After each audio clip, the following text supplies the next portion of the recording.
ஒரு நாட்டில் ஒரு தடவை ஒரு பெரிய பேரழிவு வந்தது. அந்த பேரழிவு நடந்தப்போ அதெல்லாம் முடிஞ்சிருச்சு. அதெல்லாம் முடிஞ்ச போன பிறகு ஒரு 2-3 மாதம் கழித்து போய் ஒரு மீட்டிங் நடத்துறதுக்கு ஒருத்தர் கேட்குறாரு, ஒரு ஊழியக்காரர், எங்களுக்கு பர்மிஷன் கொடுங்கன்னு. அப்போ அங்கே பர்மிஷன் கொடுக்க வேண்டிய அந்த காவலர் சொல்கிறாரு, உங்களுக்கு பர்மிஷன் தரமாட்டோம். ஏன்?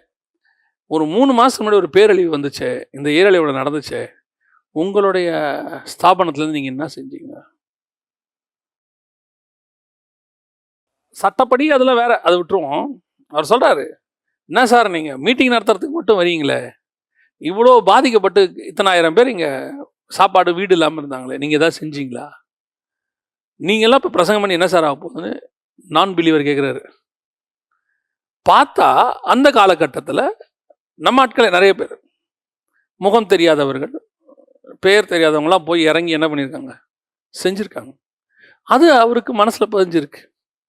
ஸோ இப்போ நம்ம மத ரீதியான காரியங்களை கேட்க போகும்போது அவங்க என்ன எதிர்பார்க்குறாங்க? தேவனுடைய அன்பை அங்கே எதிர்பார்க்குறாங்க. நான் சொல்லுவேன், நம்முடைய 1000 பிரசங்கம் ஒருத்தனை மாற்றுதா இல்லைன்னு எனக்கு தெரியாது, ஆனால் அன்பு அவனை மாற்றும். ஸோ உங்கள் ப்ரேயர் இந்த அன்போடு இருந்தால் தான் சக்ஸஸ். அன்பு இல்லாமல் நீங்கள் ப்ரேயர் பண்ணிங்கன்னா பிரயோஜனமே இல்லை.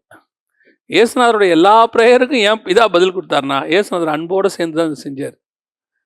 பவுல் பிரசங்கம் பண்ணும்போது அன்பு இருந்துச்சு. அதில் அன்பு எனக்கு இல்லாவிட்டால் ஐயோன்னு அவரால் ஏன் எழுத முடியுதுன்னா அதான் காரணம்.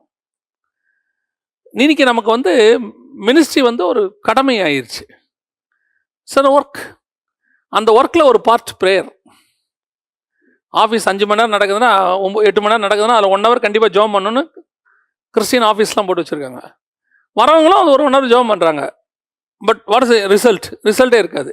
ஏன்னா அவனுக்கு அது 1 ஹவர் ஜாப். அது அன்பின் அடிப்படையில் செய்கிற ஜெபம் கண்டிப்பாக கேட்கப்படும்.